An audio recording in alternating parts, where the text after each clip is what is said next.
Hello everyone, welcome back to my channel Ishani lifestyle. আশা করি তোমরা সবাই ভালো আছো। আমি খুব ভালো আছি। আজকে চলে গেছিলাম আমার মামার বাড়ি, কারণ আজকে আমার দিদার বার্ষিক ছিল। তো চলো তোমাদের সাথে শেয়ার করি।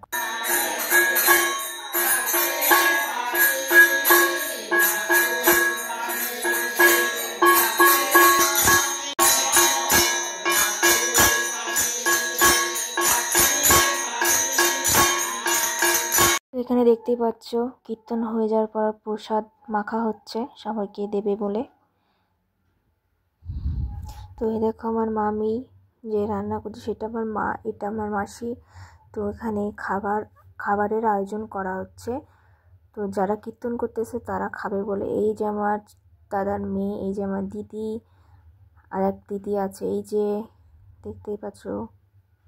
তো মেনুতে হয়েছে লুচি আর আলুর দম আর মিষ্টি আছে, বেশি কিছু করেনি, এই পর্যন্তই।